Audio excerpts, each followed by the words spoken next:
आप देख रहे हैं न्यूज़ 9 भारत, रखिए आपको सबसे आगे।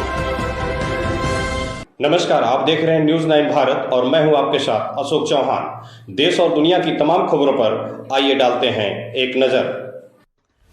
खबर राजस्थान के बारवा से। हर व्यक्ति के अंदर कुछ न कुछ विशेषता होती है जो उसके जीवन को उन्नत बनाती है। यह ईश्वरीय वरदान होता है जिसे मैंने भी महसूस किया है। बाल्यकाल और स्कूल के समय में मुझे खेल कूद के साथ वाद विवाद और लिखने पढ़ने का शौक था। एक प्रकार की रुचि थी जिसमें मुझे बहुत कुछ करने का अवसर मिला। पुरस्कार भी मिले जो मेरी हौसला अफजाई थी। गांव से मुंबई आकर भी पढ़ाई के साथ मेरा लेखन कार्य भी चलता रहा और शादी के बाद भी लेखन मेरा नित्य कर्म बन गया, जिससे मेरी जीवन संगिनी का भरपूर समर्थन रहा। आरंभिक दिनों में मुंबई से प्रकाशित होने वाले समाचार पत्र नव भारत टाइम्स, जनसत्ता, महानगर और हिंदी सामना में छोटे मोटे लेख और सामाजिक, राष्ट्र और जनमानस के मुद्दों पर लिखता रहा। उसी कालखंड में मैंने उर्दू क्लास से जेके इंस्टीट्यूट सेंटर कैमरा और कलर यूनिट नामक क्लास करने का अवसर मिला, जिसके फलस्वरूप मेरी लेखनी में निखार आता गया। फिर तो ये कारवां चल पड़ा। समाज की सभी पत्र पत्रिका के साथ देश की मुक्ति, सरिता, कादम्बरी और पुष्पांजलि जैसी ख्याति प्राप्त राष्ट्रीय पत्रिकाओं ने मेरे लेख, गीत, गजल रचनाओं को प्रमुख स्थान दिया। सन 1993 को शिवसेना पार्टी का मुख्य पत्र सामना में उत्कर्ष लेखन के लिए भी बाला साहेब ठाकरे ने सम्मानित किया। वो गौरव के पल अतुलनीय हैं, अति अप्रतिम हैं, जो आज भी हृदय में बसे हैं। इस तरह दिन ब दिन मेरी लेखनी निखरती गई। उसमें मेरे समर्थन और सहयोग के लिए मेरी माता और मेरी जीवन संगिनी ने हर कदम पर साथ दिया, जो इस समय इस दुनिया में नहीं है। 9 फरवरी 2021 आज ही के दिन उन्होंने इस दुनिया को अलविदा कह दिया। आकस्मिक श्वास हो गया था। वो मुझ पर वज्रपात था। वो असीमित दर्द और असहनीय मेरी पीड़ा लेखनी की सीमा से परे भी है, अवर्णनीय है। उनके साकेत गमन के बाद मैंने अपने आप को पक्षियों के दाना पानी के साथ सेवा में समर्पित कर लिया। 3 गौशालाओं में गोमाता की सेवा करने का सौभाग्य मिल रहा है। वो सब मेरी संगिनी है। प्रेरणा और उनकी यादों से मिलकर उनकी भूमिका को हृदय में सजाकर प्रेरणा से ही आज 9 फरवरी 2024 उनके साकेत गमन दिवस, उनकी पुण्यतिथि पर वेद लक्षणा गौ माता की कृपा से मैं हरीश वैष्णव बारवा की कलम से शब्दों का सफर नामक पुस्तक अपने आपके समक्ष प्रस्तुत कर रहा हूँ। ये मेरी लेखनी की आत्मा है, जिसमें घटित घटनाओं का समावेश है, स्मरण है, मेरे जीवन का दस्तावेज है। अच्छा है, बुरा है, ये आप सभी के आशीर्वाद में छुपा हुआ है। आपका शुभेच्छु हरीश वैष्णव बारवा की खास रिपोर्ट प्रस्तुत करने का साहस कर रहा हूँ। कहाँ तक सही है, कहाँ तक अच्छा है, केवल आपको हृदय के भावों को स्वीकार करना है।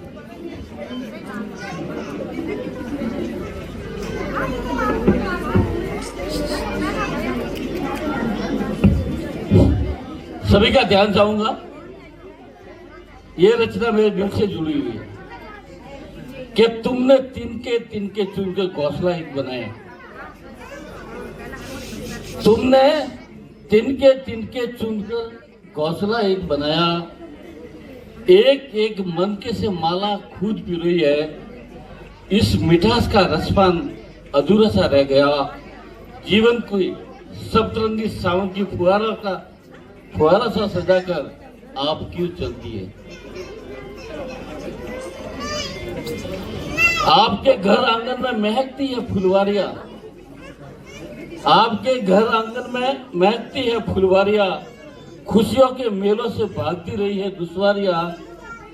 पलकों में अपनी बिठाई था तुमने हमें, फिर गम के समुद्र में डूबोकर आप क्यों चल दी? दिन का उजाला हो या रातों का पहर, दिन का उजाला हो या रातों का पहर, पीले और तन्हाई ही हमारी हमसफर बन गई है। प्यार के धागे इतने कच्चे होते हैं ये खबर न थी, फिर बिना शिकायत की आप क्यों चल दिए? फिर बिना शिकायत की आप क्यों चल दिए? कानों में गूंजती वो शहनाई सी आवाज, कानों में गूंजती वो शहनाई सी आवाज, मुस्कानों के बीच वो रूठने का अभिनय, खिलखिलाहट आपकी मधुर रस घोलती है, हमारा जिगर चीर कर अकेले आप क्यों चल दिए? मेरे समीप होने का आपका एहसास हरदम होता है, मेरे समीप होने का एहसास हरदम होता है, इस झूठे ख्वाब का मलाल हरदम रहता है, और तुम्हारी बेवफाई का जहर हम हरदम पीते हैं, कसमें वादों के पुलिंदे फाड़कर आप क्यों चल दिए? के दिलासे से कभी महन बहलता नहीं, तुम बिन एक पल भी जीना हमें आता नहीं, आंखों में सावन भादों की बरसात रहती है, घनघोर सन्नाटों के भंवर के बीच छोड़कर आप क्यों चल दिए?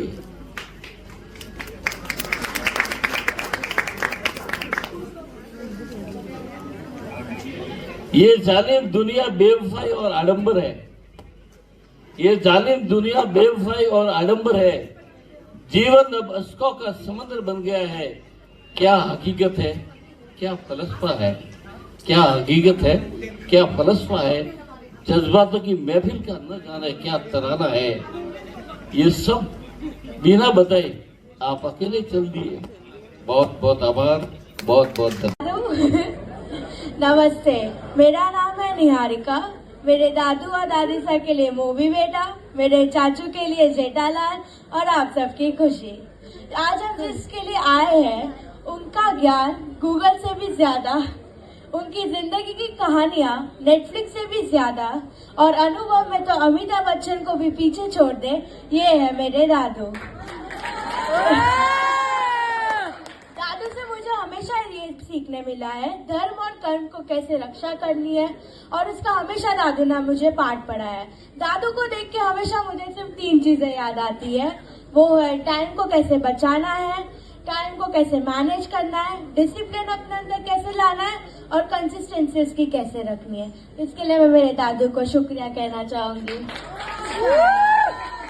मैं मेरे दादू को एक चीज कहना चाहूंगी, मेरे दादू सिर्फ हमारे घर के मुखिया नहीं है, वो हमारे दिल के भी मुखिया है। धन्यवाद। यहाँ खबरों का सिलसिला कभी नहीं थमता, सिर्फ और सिर्फ बने रहिए न्यूज़ 9 भारत पर। अब चाहूंगा इजाजत, नमस्कार।